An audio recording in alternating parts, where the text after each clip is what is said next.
You can Google it and get it, that statement. I remember distinctly it was withdrawn. ఎందుకంటే అప్పుడు వీళ్ళకి అర్థమైంది ఇదంతా ముస్లిం ఓట్ బ్యాంకు మొత్తం పెద్ద గొడవ అవుతుందని చెప్పి విత్డ్రా చేసుకున్నారు ఆ స్టేట్మెంట్. ఇప్పుడు కూడా minister of state for home ఇప్పుడు ఎన్డీఏ హయాంలో కూడా వాళ్ళేమంటున్నారంటే అక్కడ ఇప్పుడు బంగ్లాదేశ్ నుంచి వచ్చిన వాళ్ళు 1 నుంచి 1.5 లక్షల మంది, 1.5 మంది, that is 1.20 lakhs people are there in West Bengal and other states. ఇప్పుడేం జరుగుతుందంటే ఎస్ఐఆర్ మొదలైనప్పుడు ఎస్ఐఆర్లో ఒక భయం వీళ్ళకి ఎందుకు వచ్చిందంటే, ఒకటి వీళ్ళు ఉండే చోట్ల చెక్కింగ్ మొదలైంది. ఫర్ ఎగ్జాంపుల్ రెంట్కి ఉన్నప్పుడు వాళ్ళ ఓనర్స్ భయపడుతున్నారు, ఎవరెవరు వాళ్ళకి ఇచ్చారు, కాంట్రాక్టర్స్ వీళ్ళు తీసుకొచ్చిన మనుషులు లేకుంటే వీళ్ళతో పని చేయించుకుంటే కన్స్ట్రక్షన్ సైట్లో వాళ్ళు భయపడుతున్నారు. ఎందుకంటే ఒక చట్టం మార్చారు ఇక్కడ, అది మనం అర్థం చేసుకోవాలి. ఆ చట్టం ఏంటంటే, in fact I will read out the details to you also. దాంట్లో ఈ ఇమిగ్రేషన్, మన దగ్గర ఉన్న ఇమిగ్రేషన్లో ఇమిగ్రేషన్ అండ్ ఫారినర్స్ యాక్ట్ 2025 అని చెప్పి ఒక చట్టాన్ని ఒక 5 సపరేట్ యాక్ట్స్ని తీసుకొచ్చి ఒక సింగిల్ యాక్ట్గా చేశారు. మార్చ్ 2025లో అది పాస్ అయింది, సెప్టెంబర్ 2025లో అది చట్టంగా మారింది అన్నమాట. ఓకే, దాంట్లో ఏమన్నారంటే ఎనీబడి ఎంటరింగ్ ఇండియాలో ఎవరైనా దూరం వచ్చేస్తే వాళ్ళకి పాస్పోర్ట్ లేకుంటే వీసా లేకుండా వాళ్ళు ఉంటే 5 సంవత్సరాలు జైలు, 5 లక్షల ఫైన్.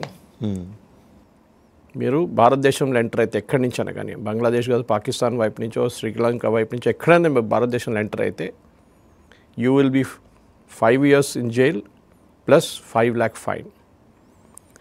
దాంతోపాటు fake documents, fake Aadhaar card గురించి మీరు అడిగారు, ఫేక్ రేషన్ కార్డులు ఉన్నాయి. దాంతో ఒక పెద్ద factory, pan card west Bengal అన్నీ ఉన్నాయి. ఓటర్ ఐడి కార్డ్ నిన్న సింగిల్ విండో అనమాట.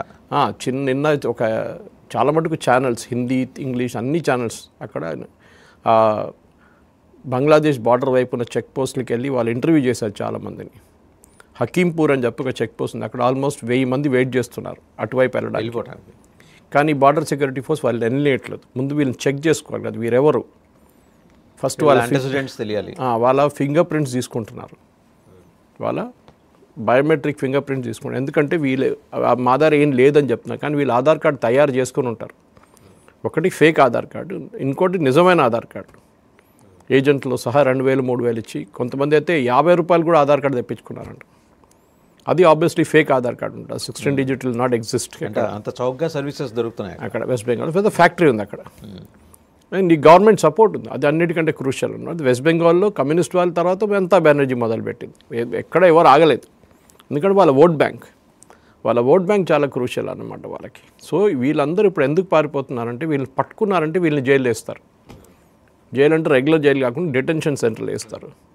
అక్కడ 5 సంవత్సరాలు ఉండాల్సింది, ఉద్యోగం అనవసరంగా మేపటం కదా సార్. అది ఎవరిని తీసుకెళ్ళి జైల్లో పడేస్తే 5 ఏళ్ళు మేపాలి కదా వాళ్ళని. అది దానికోసం వీళ్ళు వెళ్ళిపోతున్నారు కదా. వాళ్ళకి తెలుసు 5 సంవత్సరాలు జైల్లో పడి ఉంటే ఆదాయం లేదు, ఏం లేదు, డబ్బులు ఉండవు, తిండి పెడతారేమో కానీ మిగతా ఏమి ఉండదు, ఫ్రీడమ్ ఉండదు. సో మా వైపు వెళ్ళిపోతున్నామని చాలామంది అక్కడ వెళ్ళి కూర్చున్నారు. సో వాళ్ళని ఫస్ట్ చెక్ చేస్తున్నారు, వాళ్ళ బయోమెట్రిక్ చెక్ చేస్తున్నారు, వాళ్ళ పేరు తీసుకుంటున్నారు. బంగ్లాదేశ్ నుంచి ఎక్కడి నుంచి వచ్చారా, జెసోర్ నుంచి వచ్చారా, మిగతా ఏరియా నుంచి వచ్చారా. ఆ క్యాంప్లో ఉన్న చాలామంది జెసోర్ ఏరియా నుంచి వచ్చారు. సో వాళ్ళ డీటెయిల్స్ అన్ని తీసుకున్న తర్వాత ఎన్ని సంవత్సరాల ముందు వచ్చారు, ఇక్కడ ఎట్లా వచ్చారు, ఎట్లా దూరం వచ్చారు లోపలికి, ఏజెంట్లకు డబ్బులు ఇచ్చారా. కొన్ని ఏరియాస్లో రివరైన్ సిస్టమ్స్ అని ఉంది, నేను చెప్పాను కదా, బార్డర్ ఏరియాలో ల్యాండ్ లేనప్పుడు చిన్న చిన్న రివర్స్ ఉంటుంది వాళ్ళ దగ్గర. బంగ్లాదేశ్ నుంచి ఇండియా ఎంటర్ అయ్యే రివర్స్, దాంట్లో రాత్రిపూట బోట్ వేసుకొని వచ్చి ఎంటర్ అవుతారు. మనం అడగొచ్చు, ఇప్పుడు మమతా బెనర్జీ ఏమంటున్నారంటే, సరే వాళ్ళు దూరం వచ్చారు కదా కరెక్టే, మళ్ళీ మీ బార్డర్ సెక్యూరిటీ ఫోర్స్ ఏం చేస్తున్నా అని చెప్తా. ఈ ప్రాబ్లం నిన్న మొన్న మొదలు కాదు. కొంతమంది అక్కడ కూర్చున్న క్యాంప్లో, హకీంపూర్ క్యాంప్లో 25 సంవత్సరాల ముందు వచ్చిన మనుషులు కూడా ఉన్నారు. 20 సంవత్సరాలు, 10 సంవత్సరాలు. సరే మోదీ గవర్నమెంట్ వచ్చిన తర్వాత వాళ్ళ రెస్పాన్స్, దానికన్నా ముందు ఎవరు రెస్పాన్సిబిలిటీ తీసుకుంటారు. అంటే you are mentioning about somewhere around 2000 నుంచి స్టార్ట్ అవుతుంది అది. సో దానికన్నా ముందు నేను చెప్పాను కదా, 71 వాజ్ ద మ్యాక్సిమం మైగ్రేషన్. అక్కడ వచ్చిన వాళ్ళని చాలామందిని ఇందిరాగాంధీ గేవ్ దమ్ సిటిజన్షిప్, ఎందుకంటే వాళ్ళు రెఫ్యూజీస్గా వచ్చారని చెప్పి వాళ్ళకి సిటిజన్షిప్ ఇచ్చారు. అస్సాం వైపు వెళ్తే అక్కడ పెద్ద గొడవ అయ్యి ప్రఫుల్ల కుమార్ మహంతా వాళ్ళు ఆల్ అస్సాం స్టూడెంట్స్లో నేను గొడవ